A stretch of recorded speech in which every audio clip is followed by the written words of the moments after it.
Chinese വാസ്തുവിദ്യയുടെ മഹത്വവുമായി നിങ്ങളുടെ മുന്നിലേക്ക് എത്തുന്നു ഫെങ് ഷുയി.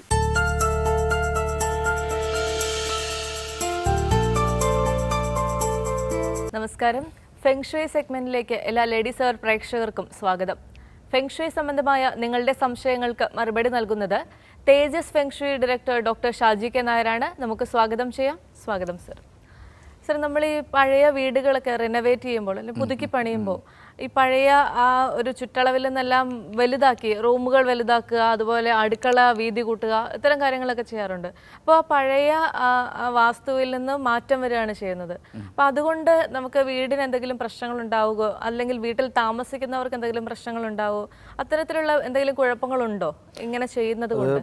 ശരിക്കും പറഞ്ഞാൽ പഴയ വീടുകളൊക്കെ ഒരു 85 കാലഘട്ടങ്ങൾക്ക് മുന്നേ വെച്ചിട്ടുള്ള 80 കാലഘട്ടങ്ങൾക്ക് മുന്നിലോട്ടുള്ള വീടുകളൊക്കെ കൃത്യമായിട്ടുള്ള വാസ്തു നോക്കിയാണ് വെച്ചിട്ടുള്ളത്. അത് കഴിഞ്ഞിട്ട് കുറച്ച് കാലഘട്ടം മാത്രമേ ഇതൊന്നും ആരും ശ്രദ്ധിക്കാതെ പോയി. ഇപ്പോഴും എല്ലാവരും വയ്ക്കുന്നത് വീട് വാസ്തു നോക്കിയാണ്. ഇടയ്ക്കുള്ള കുറച്ച് ടൈമിൽ മാത്രം വാസ്തു ഒന്നും ആരും നോക്കാതെയാണ് വെച്ചിരുന്നത്. അപ്പം ആ കാലഘട്ടത്തിൽ വച്ചിരിക്കുന്ന വീടുകൾ, ചില വീടുകളിൽ ചെന്ന് കയറുമ്പോൾ നമുക്കറിയാൻ പറ്റും എല്ലാം ചെറിയ റൂമുകളാണ്.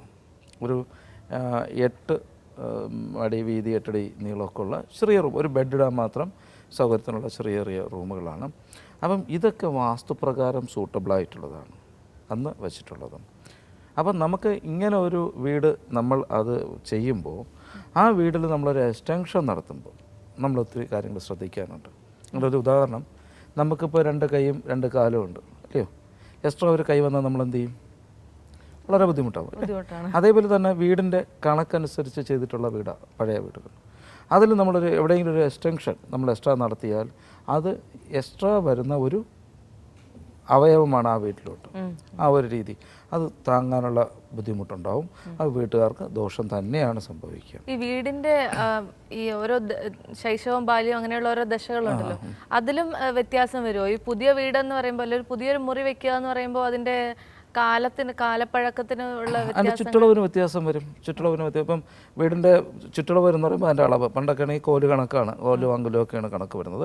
ഇത്ര സ്ക്വയർ ഫീറ്റ് എന്ന് പറഞ്ഞാൽ അതിന് വ്യത്യാസം വരുമ്പോൾ ഇപ്പം പറഞ്ഞുവല്ലോ 5 ടൈപ്പ് ഇതുണ്ട്, പ്രായമുണ്ട് വീടിന്: ബാല്യം, യൗവനം, കൗമാരം, വാർദ്ധക്യം, മരണം.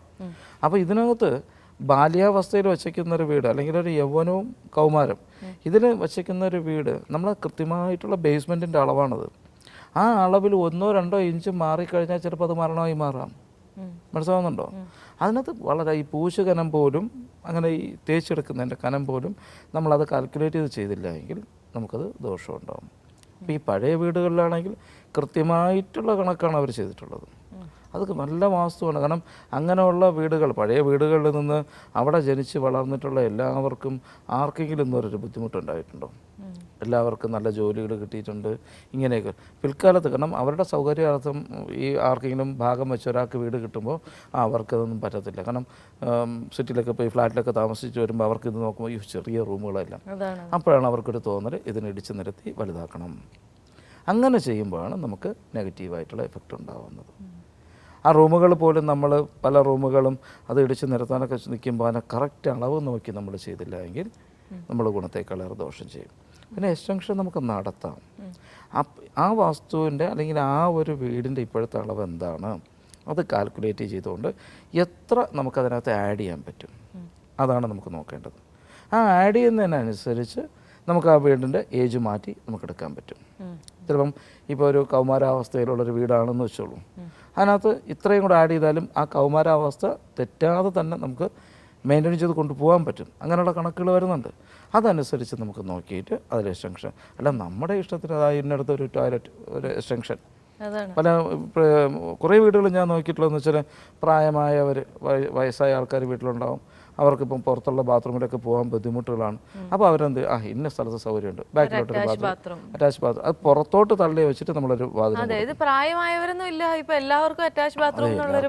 എല്ലാവരും പ്രായമായവരായപ്പോഴും എന്നാൽ കണക്കാക്കും. അപ്പോൾ ആ ഒരു രീതി അനുസരിച്ച് നമുക്ക് പണ്ടൊക്കെ ആണെങ്കിൽ ടോയ്ലറ്റ് എന്ന് പറയുന്നത് വീടിൽ നിന്ന് പുറത്തും ഒരു 10-25 മീറ്റർ അപ്പുറത്തേക്കിന് പോകേണ്ട ആവശ്യമുണ്ട്.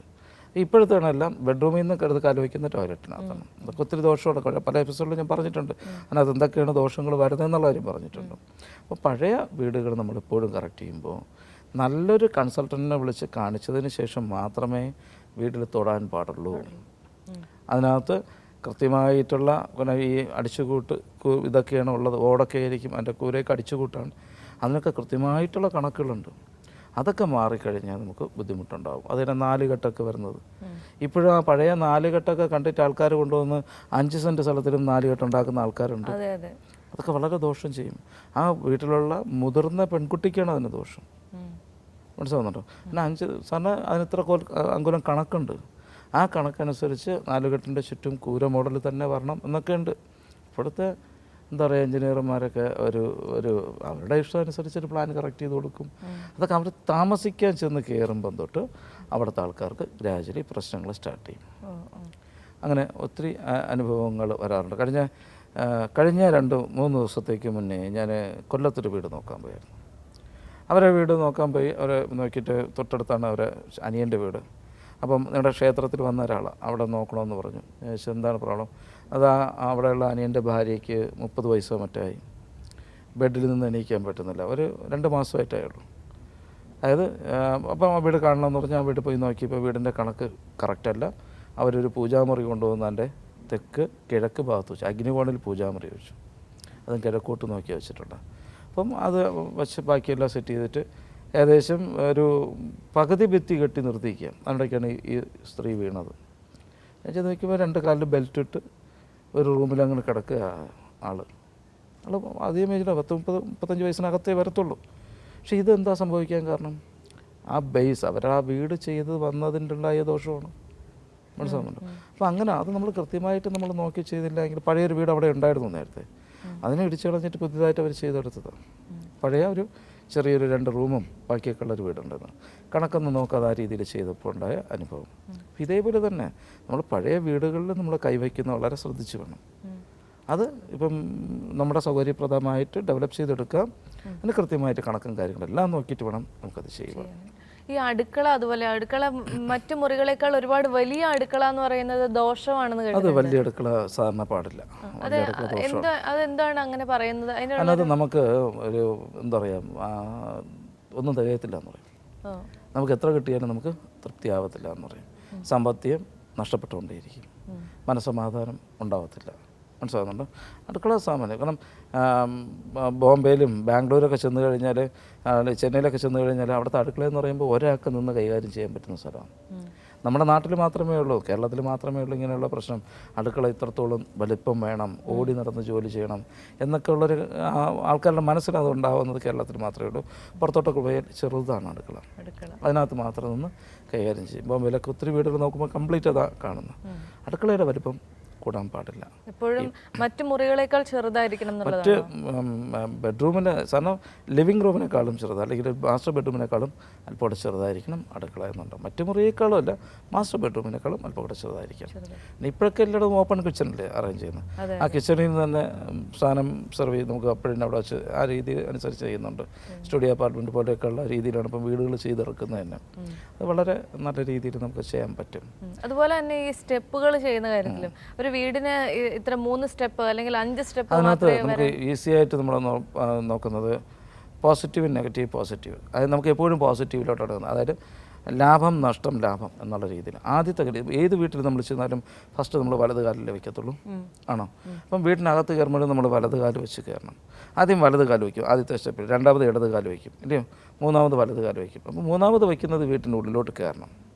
അപ്പം അതിനാണ് പറഞ്ഞത് ലാഭം, നഷ്ടം, ലാഭം, അല്ലെ പോസിറ്റീവ്, നെഗറ്റീവ്, പോസിറ്റീവ് എന്നൊരു രീതിയിലാണ് അത് കയറാൻ പറ്റുന്നത്. അപ്പോൾ സ്റ്റെപ്പ് എപ്പോഴും കാൽക്കുലേറ്റ് ചെയ്യുമ്പോൾ അങ്ങനെയാണ് ചെയ്യേണ്ടത്. അപ്പോൾ എപ്പോഴും നമ്മൾ ഒറ്റ സംഖ്യകളിലാണോ സ്റ്റെപ്പ്? അല്ല, നമുക്കത് നോക്കണം. നമ്മളവിടെ ചെന്നിട്ട് നമ്മൾ കാല് വെച്ച് നടന്നു നോക്കിയാൽ അറിയാൻ പറ്റും. ആ രീതി അനുസരിച്ച് നമുക്ക് ചെയ്യാം. ഫസ്റ്റ് വരുന്നത് ലാഭമാണ്, അത് പോസിറ്റീവ് എനർജിയാണ്. സെക്കൻഡ് നെഗറ്റീവാണ്. മൂന്നാമത് വരുന്നത് പോസിറ്റീവാണ്. അപ്പം മൂന്നാമത്തേലും ഉള്ളിൽ കയറുക, അല്ലെങ്കിൽ 5ൻ്റെ ഉള്ളിൽ കയറുക. മനസ്സിലാവുന്നുണ്ടോ? ആ രീതി അനുസരിച്ച് നമുക്ക് സ്റ്റെപ്പ് ചെയ്ത് കഴിഞ്ഞാൽ വളരെ നല്ലതാണ്. കൂടുതൽ നിങ്ങൾക്ക് എന്തെങ്കിലും സംശയങ്ങളോ കാര്യങ്ങളോ ഉണ്ടെങ്കിൽ വീട്ടിൽ താമസിക്കുന്ന എല്ലാവരുടെയും ഡേറ്റ് ഓഫ് ബർത്തും വീടിൻ്റെ ദർശനം എങ്ങോട്ടാണെന്ന് നോക്കിയിട്ട് വിളിക്കുക. നിങ്ങളുടെ വീട് വന്ന് നോക്കി കറക്റ്റ് ചെയ്ത് തരാം. നമസ്കാരം.